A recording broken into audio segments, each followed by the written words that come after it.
find a way to work together with or without those rules. So one thing that I really like with Elm, and which I think applies with this as well, is that it is pretty easy to try out things. Hey folks, welcome back to Elm Town. I'm your host, Jared M. Smith. We'll be visiting with Jeroen Engels today. But first, let's talk about our sponsor, Logistically. At Logistically, we make intuitive software for logistics industry to help logistics professionals make better decisions and spend less time on manual tasks. From quoting to tracking, our transportation management system helps squeeze every drop of efficiency from logistics teams of all sizes. Logistically pays me to record Elm Town episodes as well as pays for our production and hosting costs. We build the front end for all new features in Elm. If you're interested in our mission and enjoy writing Elm, please drop us a line, elmtown@logisticallyinc.com. I'll put a link in the show notes. But now, let me introduce Jeroen. Jeroen Engels is the creator of elm-review, a static code analysis tool for Elm. He is also the co-host of Elm Radio with Dylan Kearns, who was on Elm Town 61, Turning the Pages with Dylan Kearns. Jeroen is the maintainer of Elm syntax. He occasionally dives into performance optimizations and security concerns. He talks about Elm techniques on his blog and at conferences. He's created several Elm review rule sets, including Elm Review Common, Elm Review Documentation, Elm Review Simplify, Elm Review Unused, and many more. Jeroen, welcome to Elm Town. Thank you. I already had a little tour, and I really like what you've done with the place. Like lots of trees, nice bike lanes. I like it. Oh, thank you. Yeah. Well, you know, we're always trying to make the town a little bit nicer for the folks that stop by. Nice. Hopefully, they'll stick around. Oh, because you want me to start living here. Yeah, of course. I mean, this is Elm Town. This is for the Elm folks. Yeah, I mean, like, if I wouldn't be living here, then who would? Is this a ghost town? That's right. Yeah, Yeah, I never we need thought of people. it that way. Yeah. You can't just stop by and then head out of town, you know. You got to stick around. Yeah. We're the neighbors.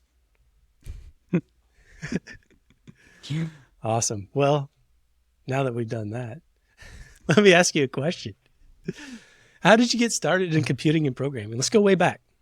All right, yeah, let's go way back. So I started in the 80s. My dad had a Commodore 64, and I played with that. No, that's just a joke. I was born in 1990.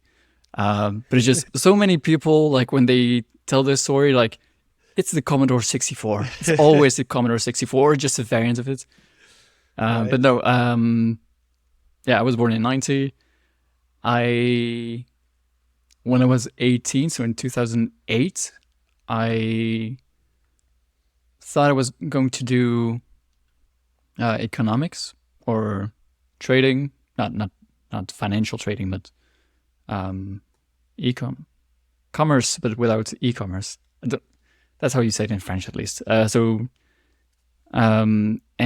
I noticed that I wasn't interested in that right before I finished high school. So I was kind of lost as to what to do. And my father bought me for my birthday C++ for Dummies. Because he thought, well, you know, you're always on your computer playing video games. Maybe this could be of interest to you. And I started reading it, and it was actually really interesting. I really enjoyed it. I stopped right around the chapter around pointers, which Naturally. in hindsight, you're like, yeah, of course you stop there. And yeah, that was interesting. So a few months later, I started studying computer science at a university, and I continued on for 5 years. And right out of the bat, it was something that I really enjoyed doing, mostly programming. That's something that I felt very comfortable right away with. So anything that had to do with programming, even very low-level languages like assembly, that was fun to me. And I did some short projects like implementing small video games, like 4 in a row in a terminal. That was fun to me. So, when you're interested in something and you feel like you're good at it, then you do more of it and then you get better at it.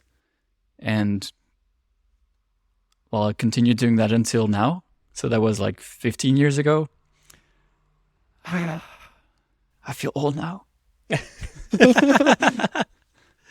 Yeah, almost half of my life has been living with programming already. Wow, yeah. Oh, wow. When you put it that way. You're experienced. Yeah, I guess. Okay. So, yeah, that's and how we got started. So you got started by messing around on the computer and then getting a little nudge with a C++ book up to Porters. Yeah, I wouldn't say messing with it. I was just playing video games. Oh, My okay. father thought like, oh, well, he knows computers now. Yeah. Let's get to the next level.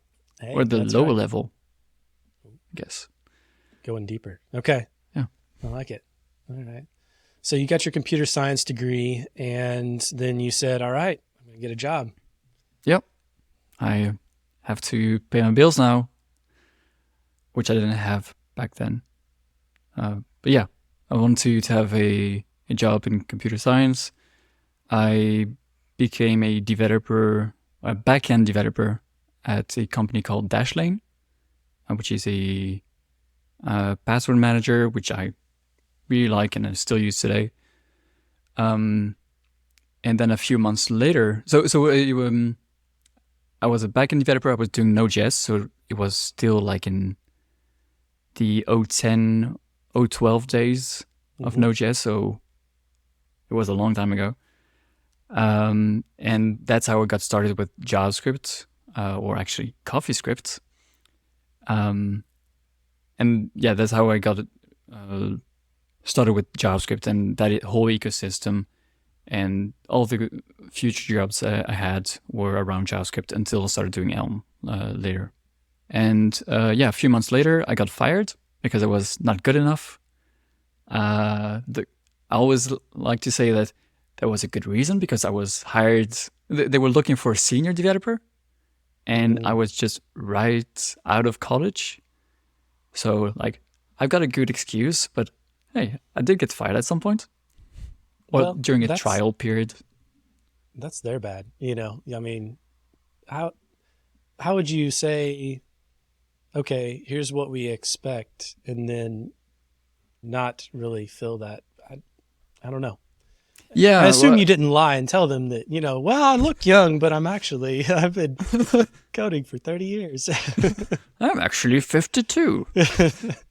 No, but I guess they were expecting me to learn more and to bring more ideas to the table, which in retrospect I can understand. But also I was not living. So it was a job in Paris, but I was not living in Paris. So I had like 3 hours of commute every day, and that just sucked my soul. And I did not have any time for learning more. Delving into what NPM packages are there, or how do you do better CoffeeScript.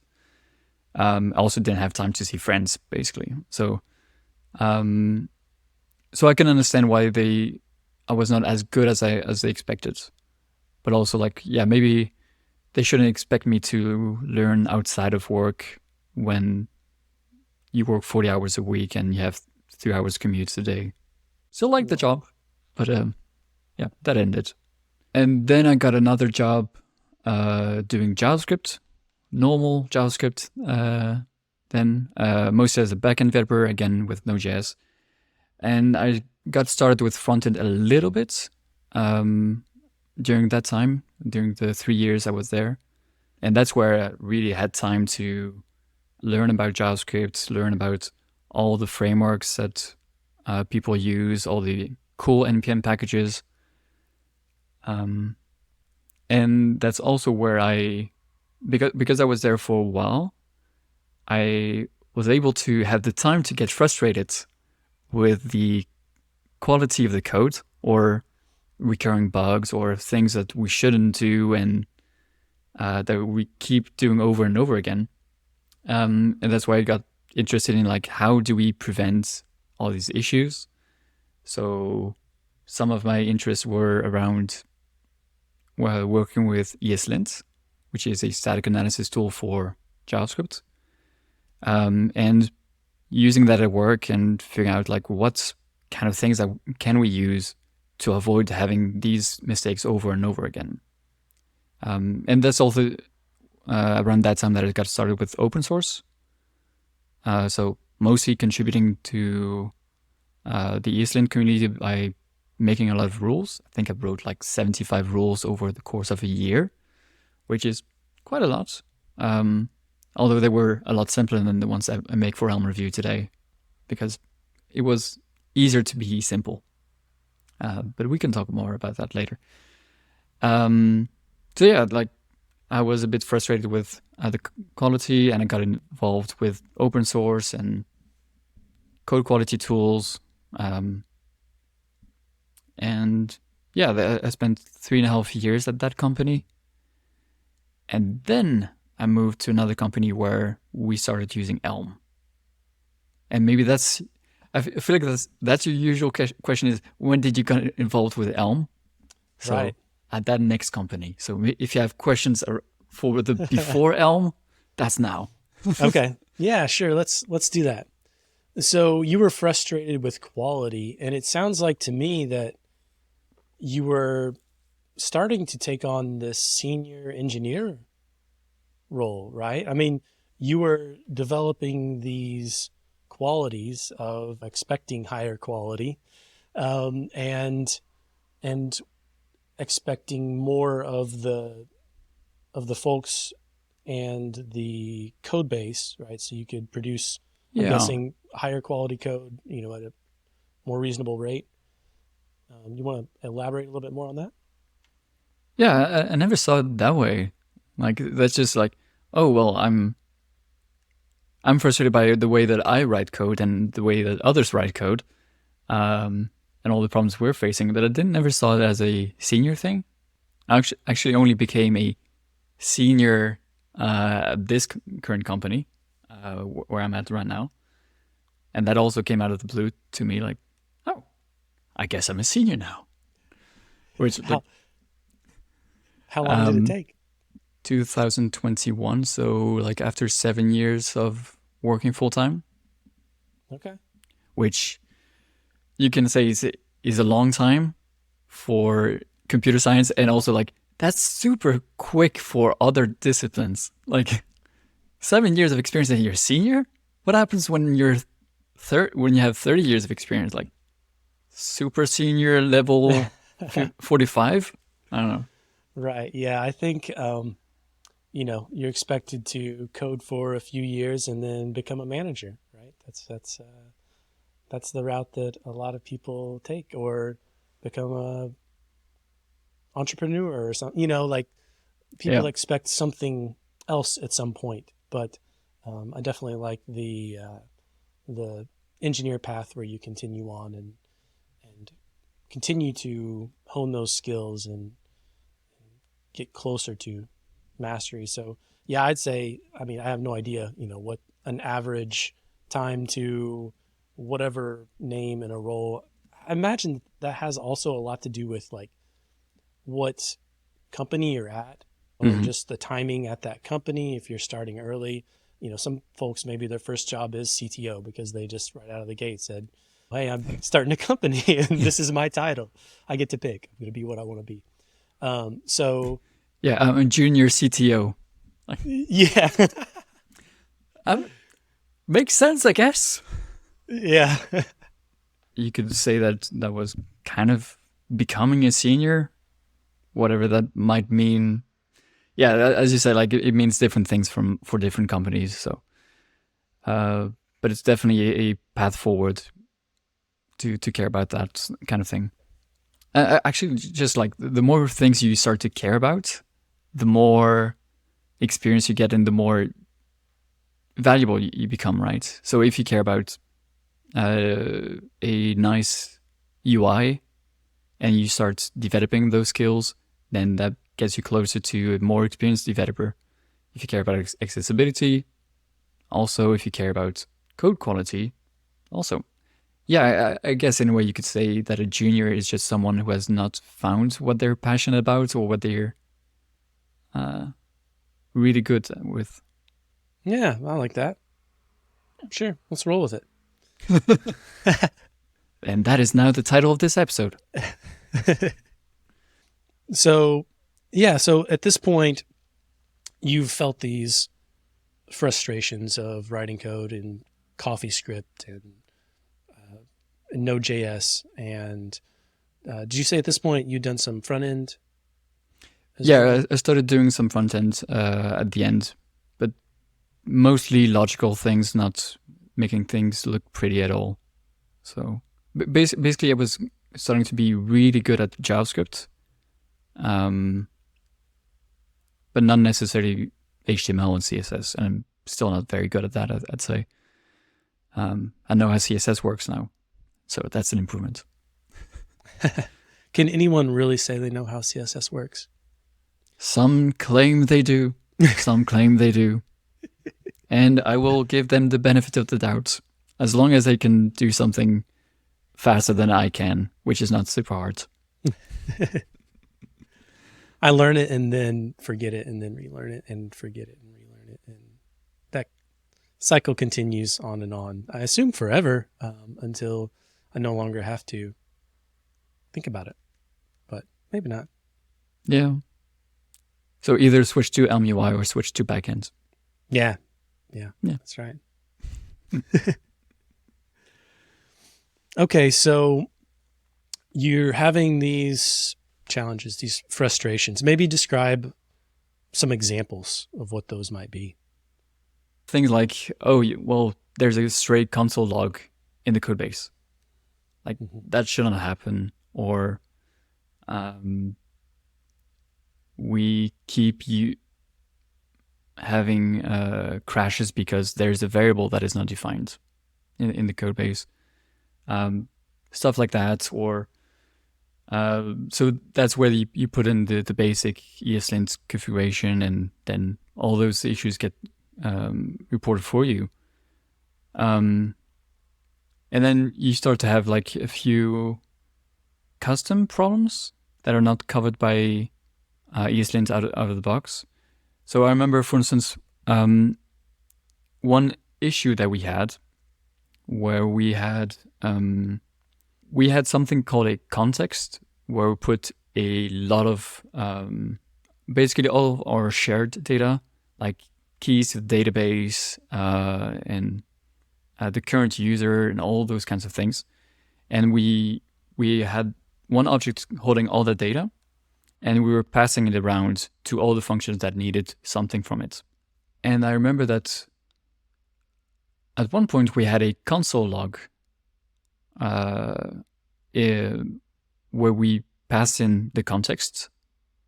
So we did console log, some string, and then context. And that meant that whenever we ran the code in production, the context would be logged. And we had a logging system, so all the logs went there. But there were private keys in there. Private keys to the database and all those kinds of things, meaning that people who had access to the logs but not access to the production things, well, now they had those, right? So what we decided was we don't want this to happen ever again. So we allow console logs, because actually we did, because that was useful for some of the things. But you're never allowed to do a console log with context, because otherwise you're just shouting out all the secrets to the production code base, and you don't want that. So I remember that because I started having some experience writing ESLint rules, I made a rule against that, and since then we haven't had that issue, or I haven't heard about them having the issue. So yeah, and that's where I noticed, like, oh, custom rules, they're pretty good. Like, people should have that more often in their code base. Okay, nice. So you were motivated to build this custom rule based on this console log of context, just spurting out the private information of your system. Yeah. So yeah, that makes sense. That seems like a reasonable thing to do, and it seems reasonable that it would only make sense in the context of your company, right? Yeah. I had a few others, but I don't remember what they were. Sure. Yeah, and so you're going along, you're making 75 or so ESLint rules, and then at some point you discover Elm. What was that like for you? Yeah. That was refreshing. Like, just a nice experience.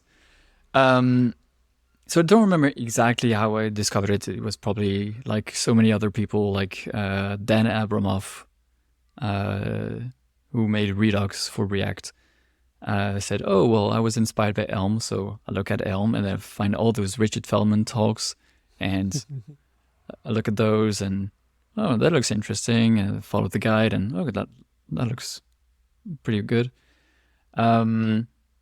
I started going to the Elm meetups in Paris. So that was around 2016, and that was cool. But I didn't use it in production or at work at all until 2018, right after 019 started. It was released. But yeah, when I discovered it, I wanted to build something with it, to play with it, and at the end of 2016, beginning of 2017, I built something with it, which was ESLint, or the precursor to elm-review. So basically, elm-review is my ongoing project, and that was also my first project. So the reason was, like, Elm is a language for the front end, and I don't know how to do front end, so let's not do that. But there's one thing that I know quite well, and that is linters. I had not built a linter, but I had built a lot of linter rules, and I understood how they worked. So I made it a small linter. Just in the browser, you paste your Elm code in a text area, and it tells you all the problems that are with it, all with air quotes. For those who are not viewing the YouTube video, because there's a YouTube video for this. And the experience of building that was really nice, even if I had to build the linter myself. Mostly I'm thinking about building the rules. So because you had all the custom types and all the safeties around that, like exhaustive checking, and you can't access things if things are maybe without checking whether they're just or nothing. And that felt really nice, because I remember that I built a few ESLint rules where I thought, well, in ESLint rules, you say, okay, well, whenever I see this kind of construct in JavaScript code, so let's say a variable declaration, you say var a equals something, and all that data is untyped, or at least it was back then. Maybe you have TypeScript types for that since. And I remember that I assumed that some properties were always there. So for instance, if you have var a equals something, well, you have equals something. And well, if you assume that that's going to be there, then you're going to access those fields, and you're going to do operations on them. And if they turn out to be null or undefined, then all of ESLint crashes because one rule made a mistake on one part of the code base. And I remember that I built a few rules where I made such a mistake, like the var equals something. Well, the assignment is optional, so I crashed something. And we noticed this at work because we ran my rules as well at work. Easy to fix, but still. And when I built it with Elm, it was like, that's not a problem anymore. Like, if there is a field for this EST node, well, it's always going to be there. And if it's a maybe, then I know it's because the Elm compiler will tell me. So whenever I'm done writing the rule, it's not going to crash. And if I forget to handle a kind of AST node, well, the compiler will tell me. And it's just like, well, this is a lot easier to write rules for. Like, there's all the compiler guarantees, and I also know about all the AST nodes, which are a lot less. There are a lot less for Elm than for JavaScript, because Elm is a very simple, reduced language. And that just felt really nice. So that was for Elm 017. And well, I left it at an experiment. I did talk about it at an Elm meetup in Paris, which was recorded, but never published, so I never saw it again.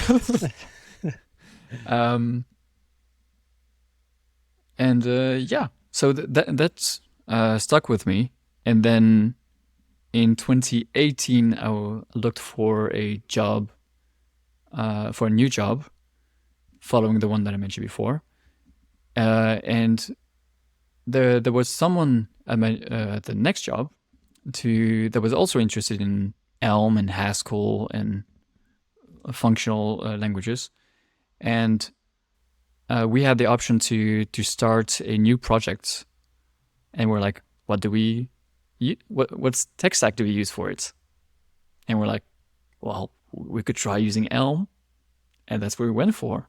And that's where it got started with Elm professionally. So that was a month after 019 was released. So October or November 2018. And the experience was really nice. Like, even I was acting kind of like the most senior developer on that project. And even though I didn't know CSS, and it was actually like a pretty CSS-oriented website, or at least something that had to look nice, well, I was able to make it quite well, even though, yeah, I didn't have much experience with front-end languages. So that was nice. Excellent. Okay. So you start a new project at work in Elm after having done the the ESLint tool, right? After building that, and you're having a nice experience. Do you get this project into production at some point? Yes. Woo! We got it after 3 months or something, but there were a lot of problems around that. Like, in practice, that website is still alive today, but it's written in React. Mm-hmm. And I rewrote it from Elm to React. How's that feel? It was actually fun to do because it was just a lot of refactoring, which I quite like. And like, how do I make this project, and how do I set it up? How do I do things in tiny steps? And that was nice. But the decision to go from Elm to JavaScript or to React wasn't really nice. There were a lot of circumstances around it, which resemble a lot of what Kevin Yank said during your episode with him. So basically, like, we had another team that was doing a lot of React, and they were investing in like a component library and all those kinds of things.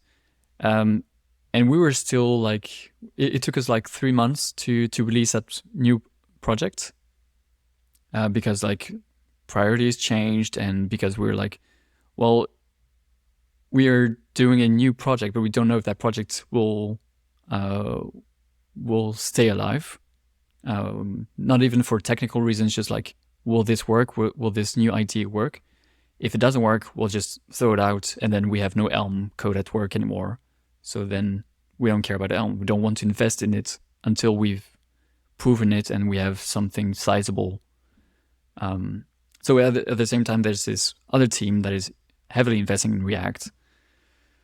And then the other person who was with me, who was very enthusiastic about Elm, left the company. And then we got a new CTO who was afraid of the buzz factor because Evan was the only one working on Elm. And I, for other unrelated reasons, also got quite mad at the company, which is why I'm not mentioning the name at all. So like when they said like we're gonna stop Elm, I was like, okay, well, now I just have all the reasons to find something, to find a new job. Yeah. Okay. So, and that's when I found Humio, which is where I'm at right now, except that it's got acquired by a company called CrowdStrike, so I'm now working at CrowdStrike. Right, and the product's called LogScale now, correct? Yeah. Humio has become LogScale. Were you introducing Elm when you started this project? Yeah, this was our first, well, the company's first project written in Elm. Yeah. Okay. So I had to pitch Elm before that. I watched Richard Feldman's talks to get inspiration. And that worked. People were like, okay, let's try it out. If it doesn't work out, if we don't like it, then we're going to switch to something else.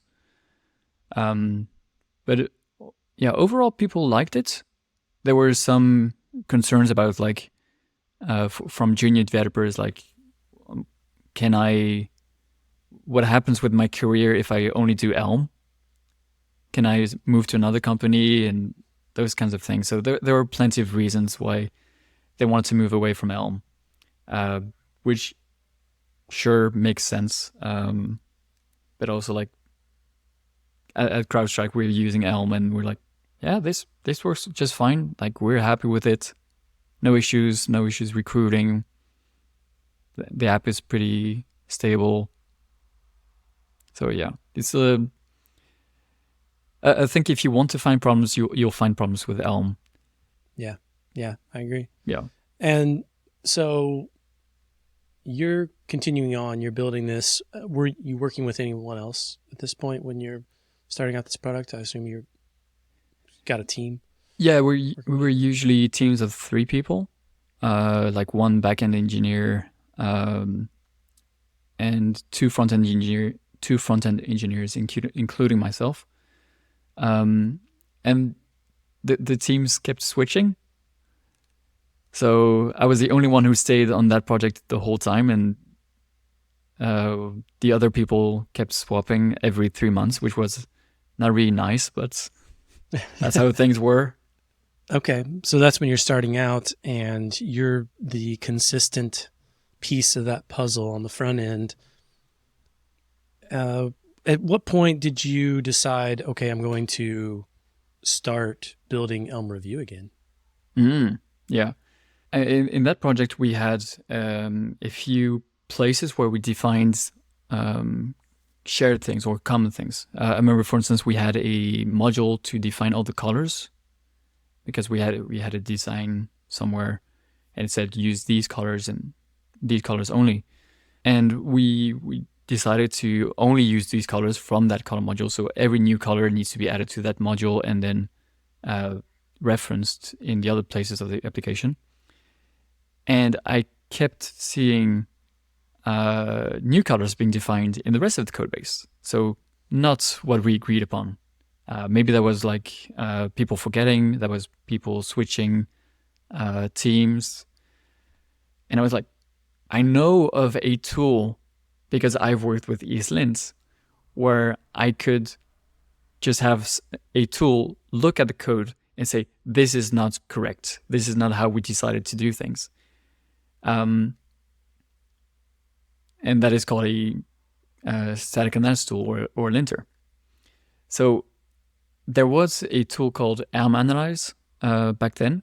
So we just started using Elm 019, or 019 was just released, and elm-analyze was still working for 018. It was not ported to Elm 19.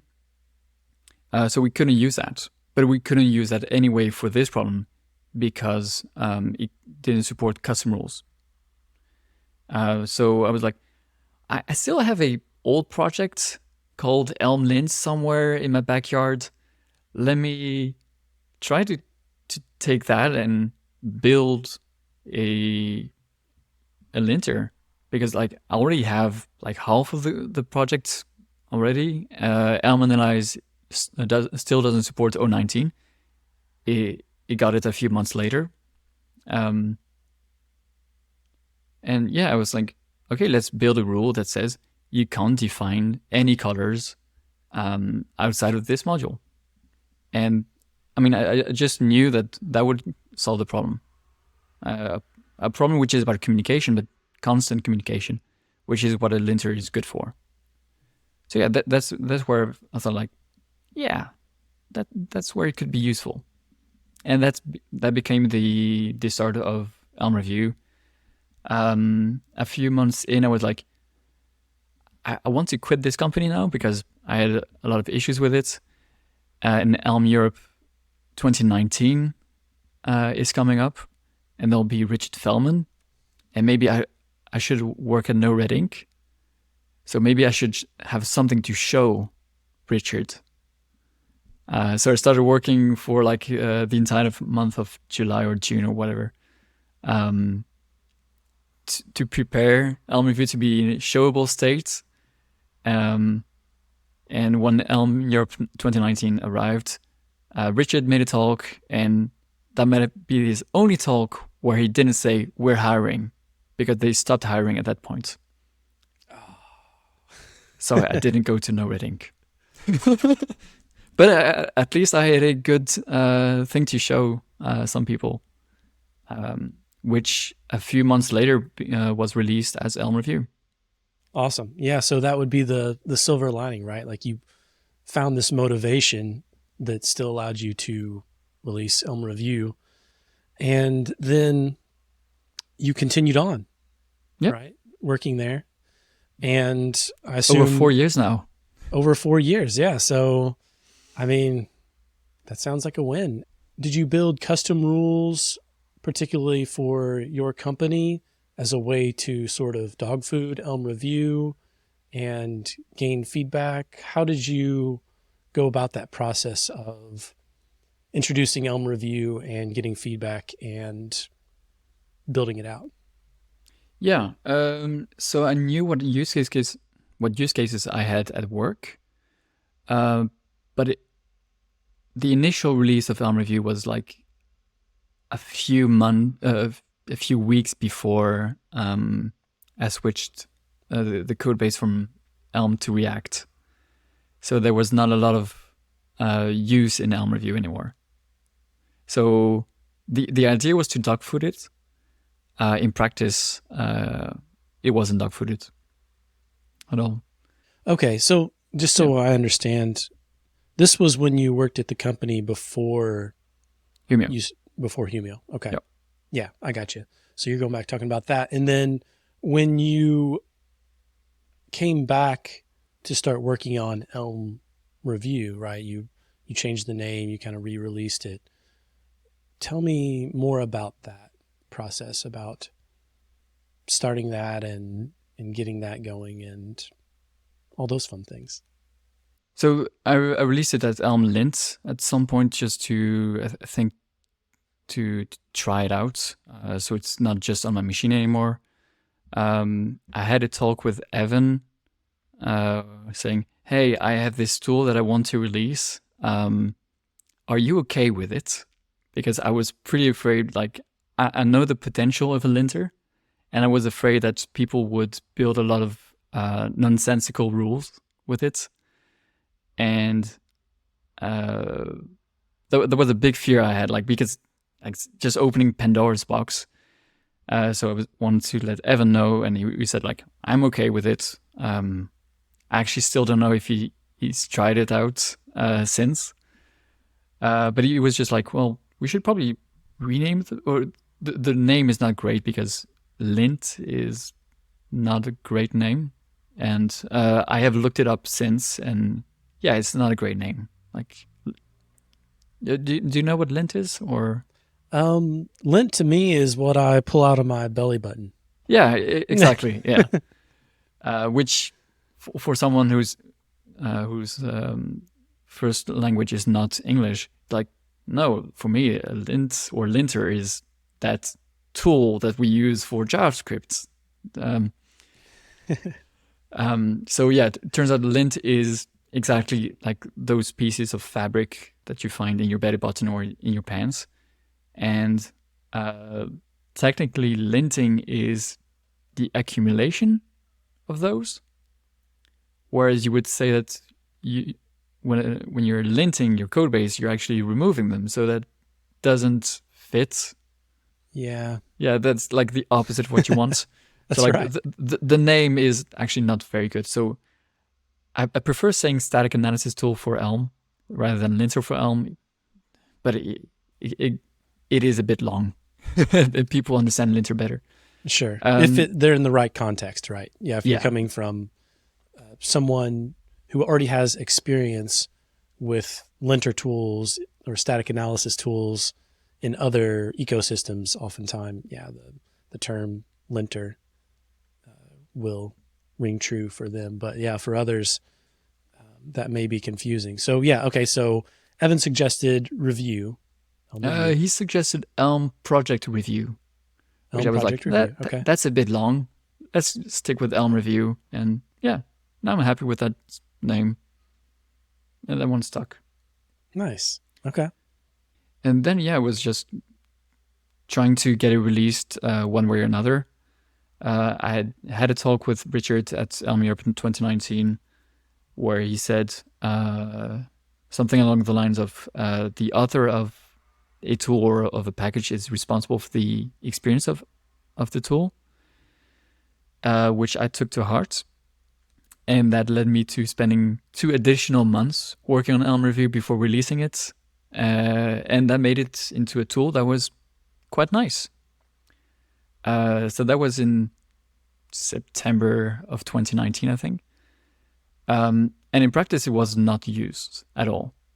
Like I was able to build 3 rules only for the tool, which was like the no debug rules and unused variables.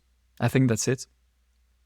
And it was not the unused variables like you know it today, which catches unused imports. And the reason why is because the tool was only looking at one file at a time, and that was very, very limiting. So I spent like 6 months working on Elm Review v2, where I had support for looking at multiple files. And that's the Elm Review that you know today. That's the Elm Review which knows about your entire project and which is now a reliable tool that people know and love, and that I do too, and that I really enjoy using. Excellent. Yeah. And so, yeah, I remember you wrote a blog post, correct, on Net. Yeah. About this when you added multi-file analysis, correct? Yep. Yeah. Cool. Yeah. So I'll add a link to that in the show notes.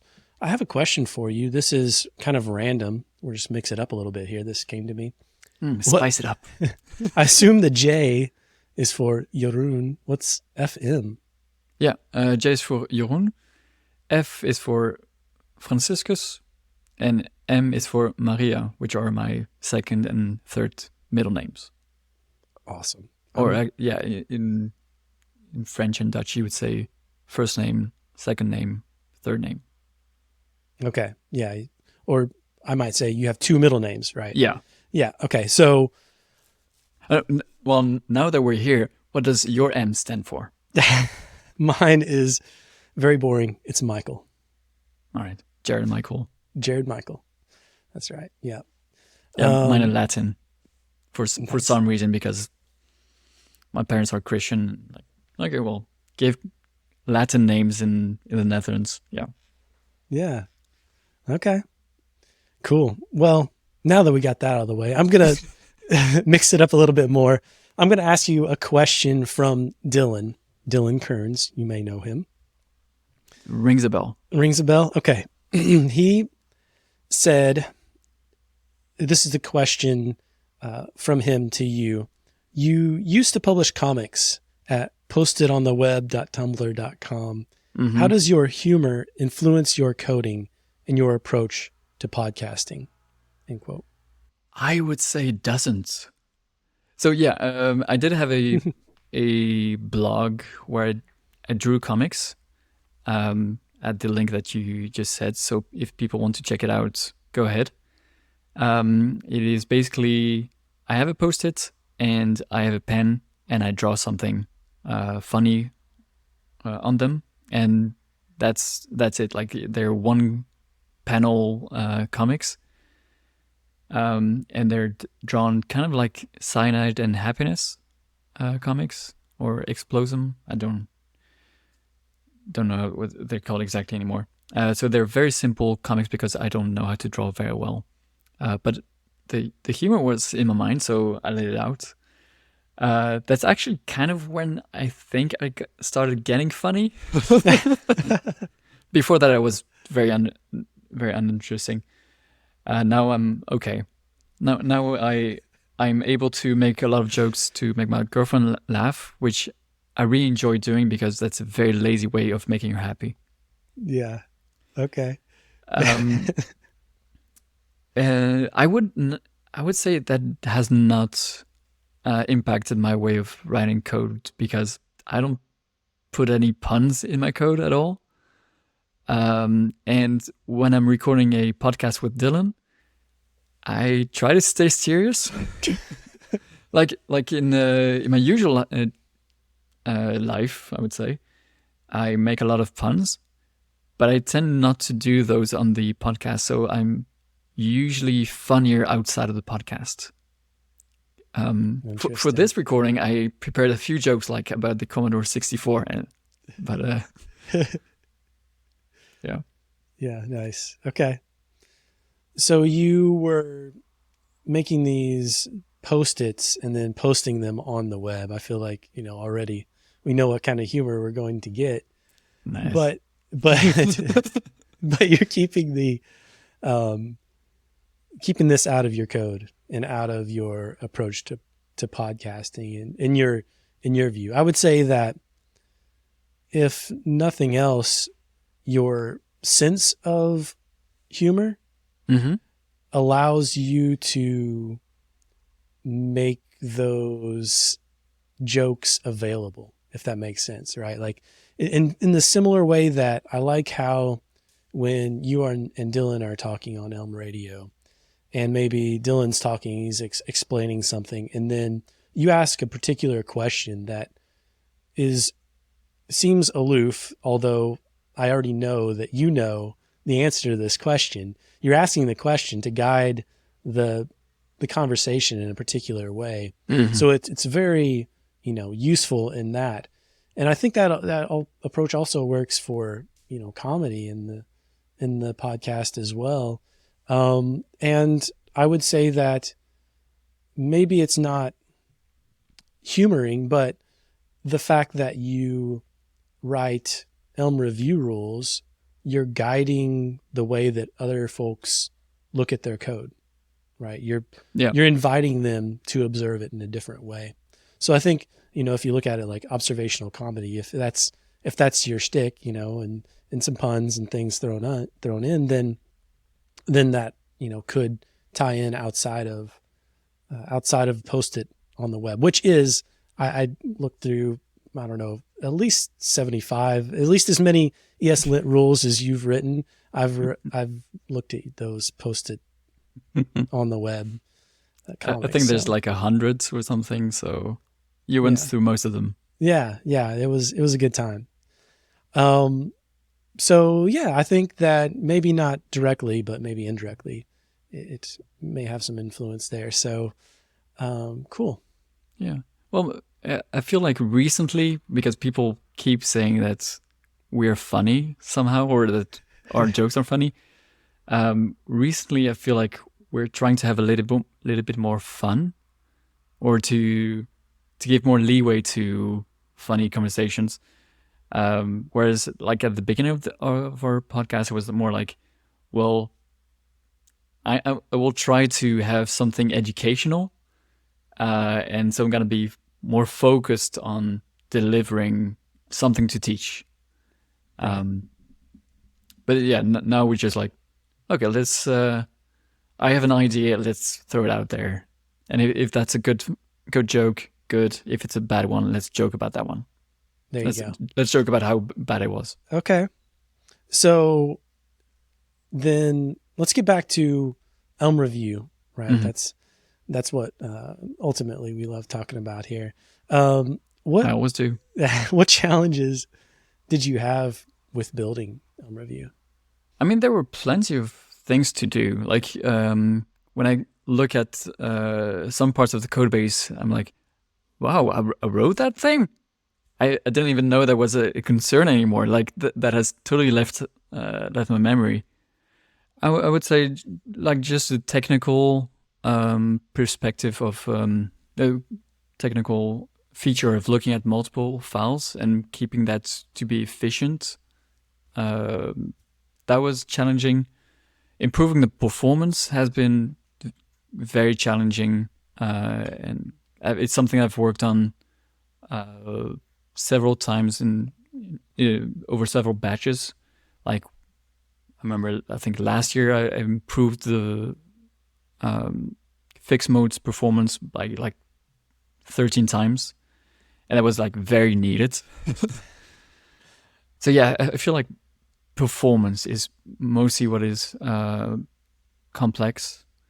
Then there's just like trying to get the right message out in the documentation. So a linter, in my opinion, or at least since I've released it, is a tool to enforce some communication in a way in a project. Like you could replace the linter by having someone on your team dedicated to the same task, where you could say, well, every pull request that comes through our code base, you look at it and you tell the engineer whether there was a problem or not. And well, people have to respond to that well. So there was a lot of, I wouldn't say research, but a lot of exploration around how do I communicate an error correctly? How do I make sure that people understand the problems that they're seeing? How do I communicate me as the author of Elm Review, how people should configure the tool so that they don't make any mistakes? Because I have seen a lot of people misusing linters in the JavaScript ecosystem with ESLint, like just taking someone's configuration and putting it into your project and then complaining when it starts complaining about something you don't care about. So those are things that I really didn't want to encounter anymore. And so far, I feel like it worked out pretty well. There's a lot of communication concerns with Elm Review and that kind of tools. And especially because in this ecosystem, we have this mentality of we want things to be just fine, just right. We spend a lot of time making the experience very good and handle as many edge cases as we can think of. So definitely there was a lot of working around communication and having a good documentation. And I think like the documentation for Elm Review is like one of the largest ones out there. Like just the review rule module is super huge because it has like here's why you would use this function. Here's an example where you would use this function, where I basically build a very tiny but a whole rule saying, well, you could use this function this way with this rule example. And also like plenty of advice, like if you want to report an error to the user, you should do it like this. You should give these pieces of information. You should name your rule this way. because that way you get the best kind of communication possible. So a lot of things are like that. Yeah, communication. Okay. Yeah, and your documentation is pretty epic. And I love that, though, because those examples are oftentimes where I start. If I'm writing an Elm review rule, of course, I look at the documentation, but then I take that example as a starting point. Even if I know my rule won't be anything near that, that example at least gets me started. Yeah. Right. And so, yeah, I was pairing with somebody at work on some static analysis that we were looking to do on the project. And so we were writing a rule, and it was his first rule and the first time that I had paired with somebody and, trying to write an Elm review rule. And so definitely, when we came to documentation, I was like, all right, let's look here. Oh, okay. Look, this, here's an example. Let's copy this and try this out and go from there. So that really helped to move things along, keep things going, when without that, I might have spent a lot more time trying to figure out what to do. So Nice. Yeah, I think that's worthwhile. Yeah. I would just say, like, the only downside is it's pretty hard to navigate, maybe, because it's like one giant page. And if I had like a dedicated website, I would order things differently or split things up differently. But that's like the only downside. Otherwise, I'm very happy about the documentation. Yeah, that's fair. And you talked about that recently on Elm Radio, right? I think you talked about that specific We thing. talked about documentation recently, and we talk about Elm Review quite often. Yeah, I think you were talking about how there are a few limits with the way that the package documentation allows you to, you kind of can add some links and things, but ultimately, yeah, it's not like if you had complete control over how you design the documentation. But okay, yeah. So cool. I'll add a link to that in the show notes. So your challenge is communication. You're taking from what Richard said about taking responsibility for user experiences. Yeah. Right. I could also add to that just that Elm Review doesn't have disable comments, right? So if you have an error and you can't just ignore it, well, that puts a lot of pressure on the rule author, which is usually me. At least for my rules, it's me. To get the rule just right, like the design of the rule has to be right, and what it reports has to be correct, and that's a lot more work than I did in JavaScript, where it was just like, oh, well, the delete operator is bad. Let's just make a very, very simple rule that forbids any usage of that operator, and we're done.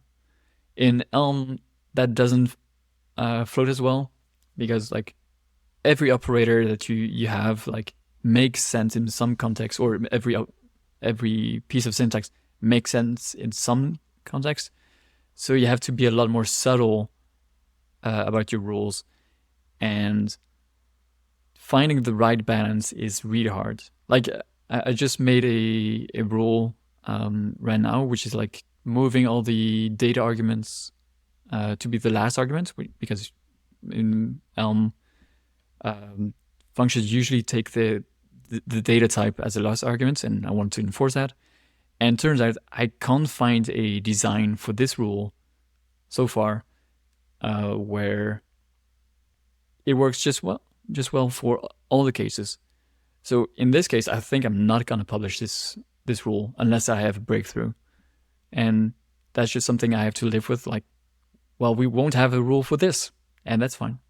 And that's not something I would have done in ESLint. I would have just been like, well, here's the rule, and if you don't like, if there's like an instance where it doesn't make sense, just add a disable comment. You're good. So it's a lot harder to design rules as well. Right. Yeah, you just released a blog post about that, correct? On your blog? No, but by the time that this episode airs, probably. Yeah, there we go. Okay. No, I'm thinking about the one with imports and no unused imports or no unused functions, and it now checks if it's only used in tests and will allow you to delete that if you so choose. Yeah, that's again a case where, well, we have to design the configuration to accommodate the user as much as possible in order to avoid these disable comments. So yeah, like a lot of the design for that new thing was around like how do we configure exceptions, or to remove the false positives, and how do we make sure that there are as few false positives as possible. And yeah. So you're putting in a lot of effort, and the result of that effort is higher quality, fewer rules. And another thing that I want to get back to, this idea of not allowing disable comments, because I think you have a particular thought on that, and I want to get to that. But one of the things is that you have also written in the documentation how people should go about enabling or choosing whether to enable that rule at all. And so I think that is something that I believe in your Go to Copenhagen 2022 talk. Why you don't trust your linter. I believe you mentioned this, but that's one of the things that is not often found in other static analysis tool ecosystems, correct? Yeah. Usually there's no documentation that says why you shouldn't reuse a rule, only why you should, which in a way explains when you shouldn't, but doesn't always do it correctly. And I have not seen a linter that says when to use disable comments or when to use warnings. I think ESLint added a section on when to use warnings recently, which was a bit surprising to me, which is they say, well, you should use warnings for the things that you want to fix later, but that you like just as a temporary thing, which is absolutely not the way that I understood it when I used ESLint for years. Right. Yeah. So there is a little bit of communication going on there with the ESLint community. And this might be because, of course, you gave this talk in 2022 at Go to Copenhagen.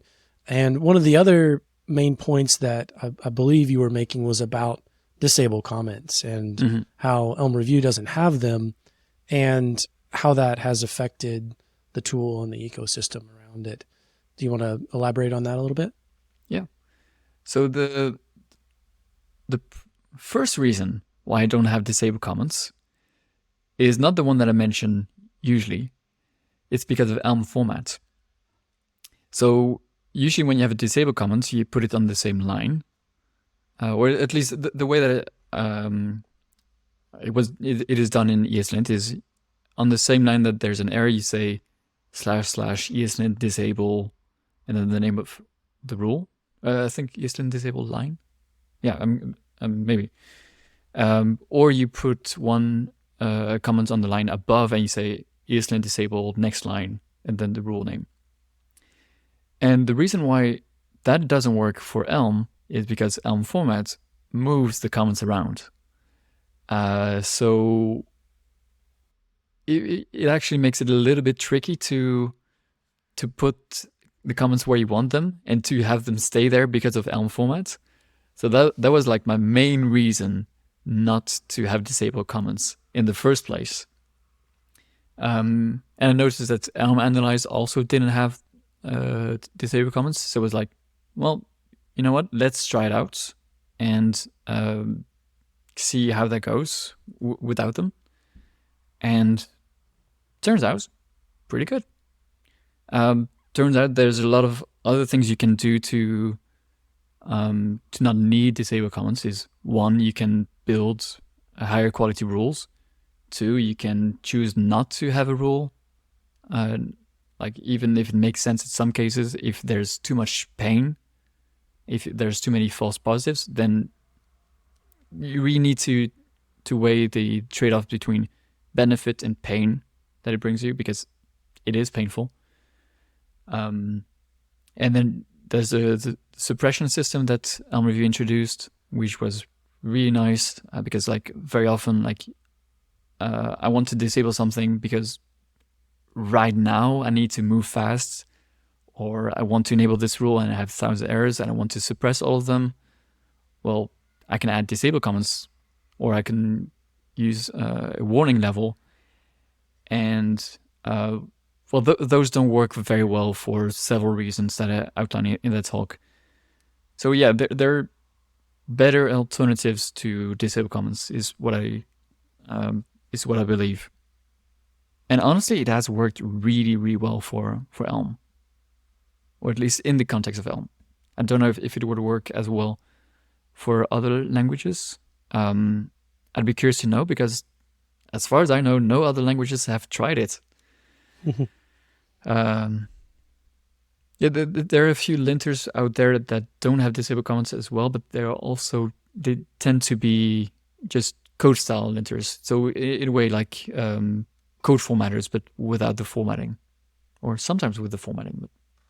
So yeah, there's also this distinction between a linter for enforcing code style and a linter to find problems and to create guarantees. And I put Elm Review more in the find bugs and create guarantees space than the code style one, because we have Elm format for 95% of the things. Yeah, and I think you outlined this in the documentation about when not to write a rule, right? Yeah. And that is included in there. So yeah, that makes sense. So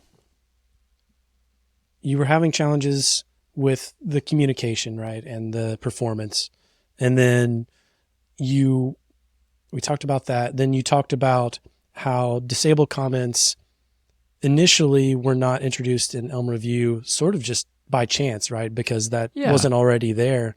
And then you observed how by not having them, you found these other qualities of creating better rules and better communication. And so you mentioned suppression, and I wanted to talk about that a little bit, because that was something that allowed me to introduce Elm Review at Logistically initially.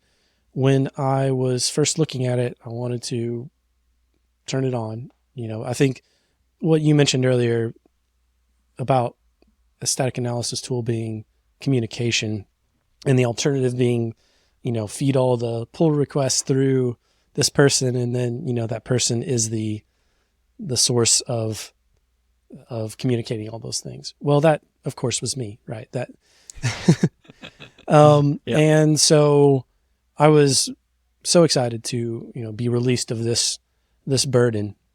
But when I first looked at it, this was before suppression rules or suppression feature for rules. So I, would enable something and be like, oh man, that's going to take a while. Like I can't really justify working on this for several hours to fix all of these issues.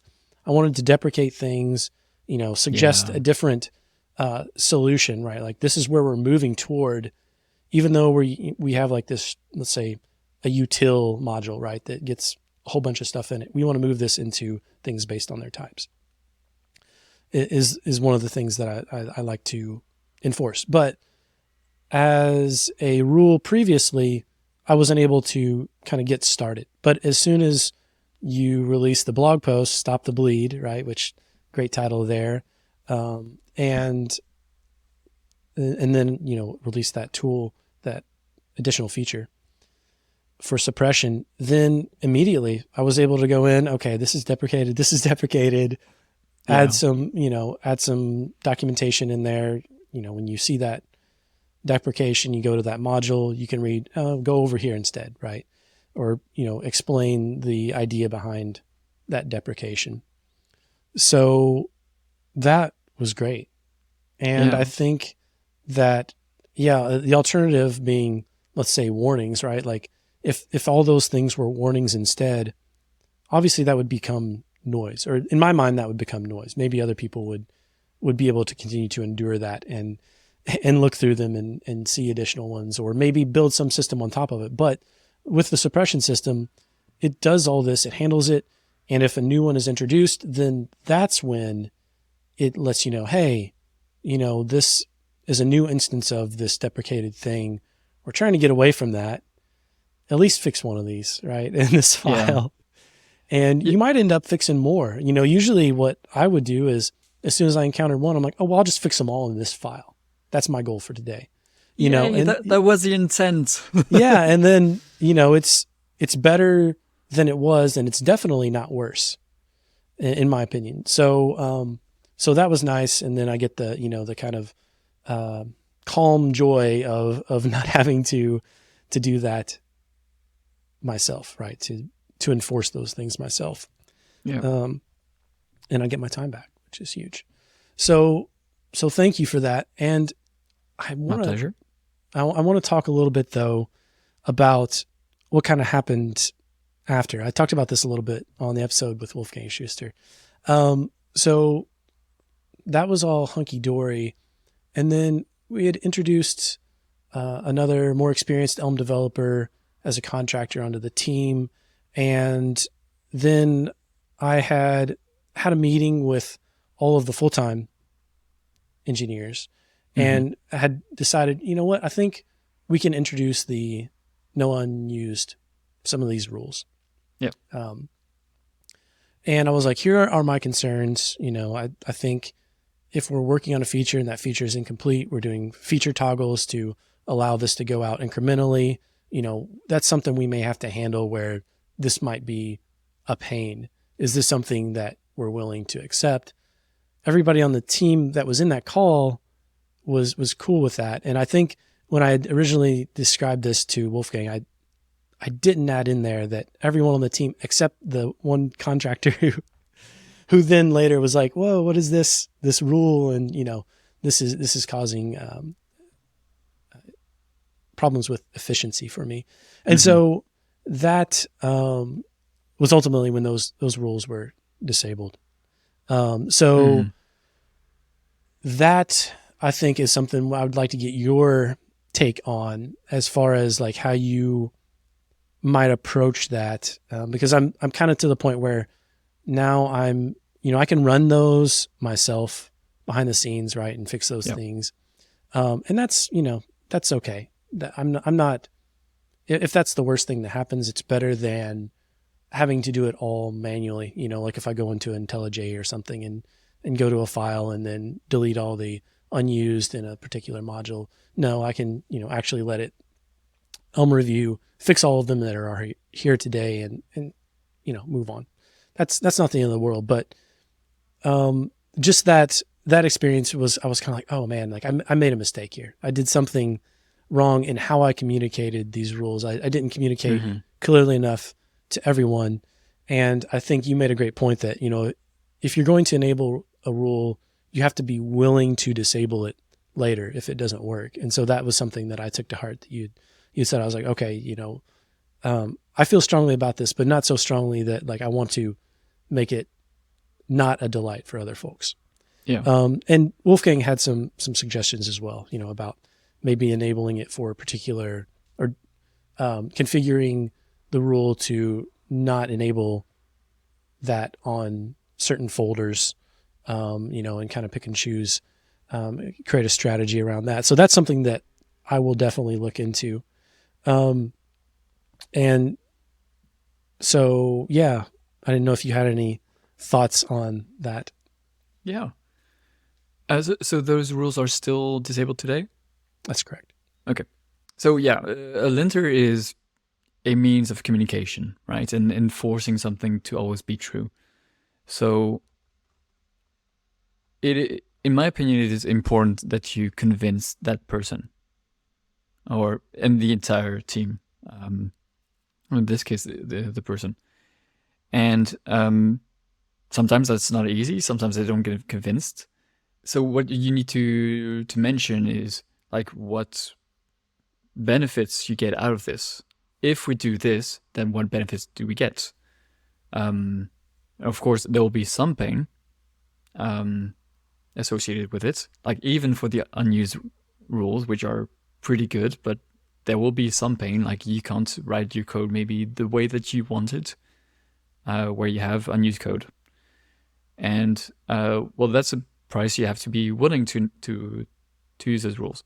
And if that bothers him, then he's, in my opinion,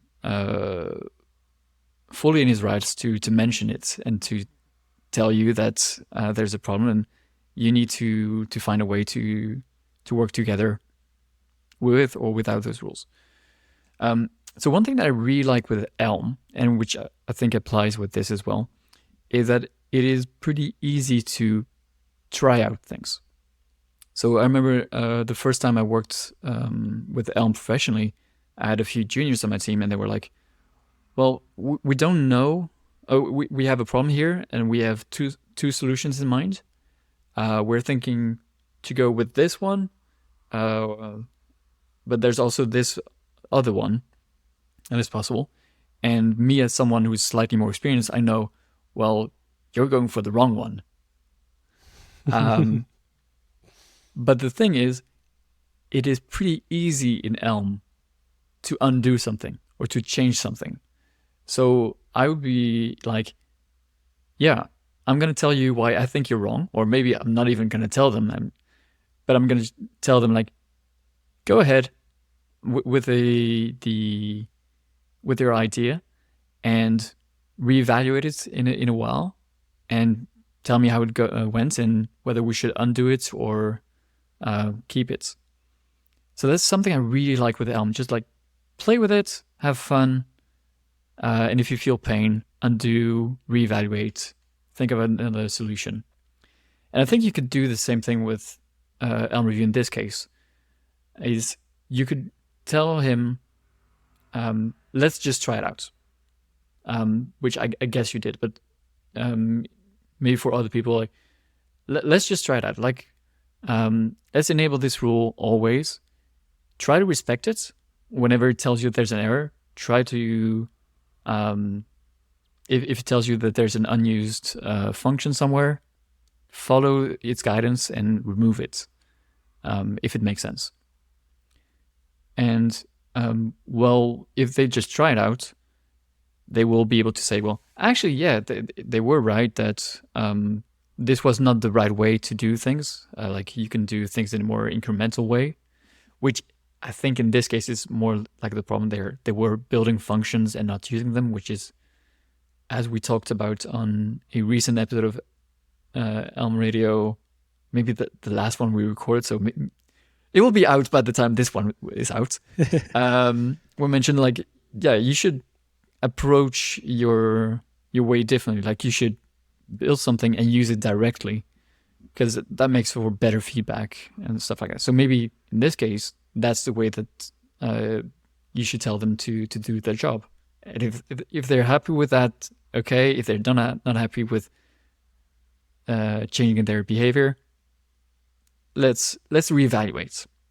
Yeah. So if for some reason, like everyone on the team likes this rule, but he still doesn't, what you could say, well, there's a suppression system, right? You could say, well, try to follow the errors and follow the guidance of Elm Review. And if you really don't like it, if you really want to keep this unused code, then suppress it. The nice thing with the unused rules is they're not a big problem. Like if you have unused code, there's like no impact on the user, or there's only an impact on maintenance, and that's relatively minor. So in practice, like I know everyone likes these rules, and I do too, but like they're pretty low impact in some aspects. So you could just tell him, like, whenever you disagree with it, with the unused rules at least, just suppress it. But because you introduced those things, it is technical debt that we can identify. There's a number in those suppression files that says there are 5 unused functions, and because you're the only one who suppresses those errors, well, we know it's you. So it is up to you to sometimes go clean those up. And from the way that I understand the way he works is like he builds something and he merges it into master and then he uses it later. Well, then if that's the way he works, then those functions will be used pretty soon. So in effect, these suppressions will not last for very long and there's no issue. So that's probably how I would approach it. Try it out. If he's not happy, suppress the errors, which is fine for those rules. If there was a rule that was like very important where, well, if we don't follow this, the code will crash, then you could say the same thing still. But every time there's a suppression, the person who would review the code would have to say, hey, let's talk about this. Let's see if there's a better solution. And you can still have that discussion even for the unused functions. Yeah, I think that's the way I would approach it. Is that something you tried, or does it sound like bad advice? I like that advice. Yeah, I have not tried that. I think to kind of generalize that, it's giving tools, right? It's giving options to people. And I think, I definitely could have done a better job of that, of like, here's how we are handling this today. This is why we can even introduce these rules, right? Is because of the suppression system. So giving that as a tool for folks who are, maybe in the process of building something. And I don't think that applies to just one person. I think that could apply to multiple people. Just depends, like you said, on how folks work, right? Are you kind of following a test-driven development, incremental approach, or are you kind of building out like, okay, I'm going to, create some little bits that I need and I'm going to set them aside and then, put them all together, right? Yep. And so I like that approach. I like adding suppression. Another thing that I thought of is to make sure that folks know about fix all, because particularly with this one, it is a lot of those can be, just automatically fixed, right? You can just run it and it will remove it and then everything's hunky dory. I'm going to add that. Actually, I'm going to write that down right now. And then I think the other thing that Wolfgang had suggested was enabling this in particular places. So, more of introducing the rule incrementally in different parts of the code base. So that's definitely a particular strategy that I want to try. Yeah, I would say that the suppression system does most of that job out of the box. But yeah, depending on the rule, that could make sense. Yeah. Cool. Yeah. And then here's another thing. When do you have elm-review run? Oh. Ideally, always in your editor. In practice, the ID integration is not there yet. It's not there in IntelliJ, which I'm using. It's not super fast in VS Code. So I tend to run it when I think I'm done with the job. Or when I think it'll be useful to me, like to clean things up. Yeah, usually when I'm done with my pull request or something. Okay. And then, for instance, if I notice there's some unused imports that were removed, then I try to edit my Git history to not have a fix elm-review errors commit, which I really dislike. Which is not a problem as well, but I don't like those. You're a purist. Yeah. Oh, by the way, one thing to tell your colleague is all the things that were unused and were removed.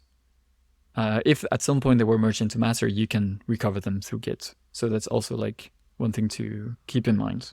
I have to tell myself that sometimes still, Yeah. I'm getting better, but when I see code, I'm like, oh, what if we'll need this in the future? I'm like, oh wait, but yeah, it'll be in the history. I mean, I'm giving you this advice, but I've myself never looked back into the Git history to find a function because no, I've never really needed something again. Yeah. So like there's this Yagni, you ain't gonna need it. Well, so far it's been true for all my code for the last 3 years. So yeah. Nice. Yeah, I like that. So you run it before you finish your pull request. I assume it's running in CI then? Yep. Always run it in CI. Like if there's only one place where you run it, it's in CI. The second place is in your test suite that you run locally. And then, I run it myself. Whenever I'm done with the pull request, I run elm-review, fix all, whatever I feel most comfortable with at the time.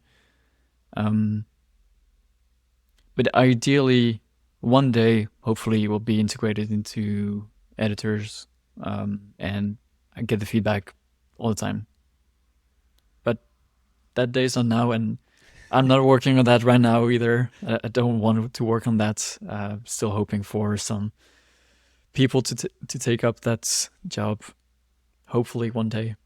Okay. Well, it sounds like if somebody in the community is excited and looking to take something on, it might be exactly a project to check out. Please reach out to me. Maybe I can hook you up with people. Awesome. Yeah. And so if folks do want to reach out to you, I can put a link to whatever form you want that to be in the show notes. Probably just the Elm Slack, Jeroen Engels. Okay. I'm always there anyway. Awesome.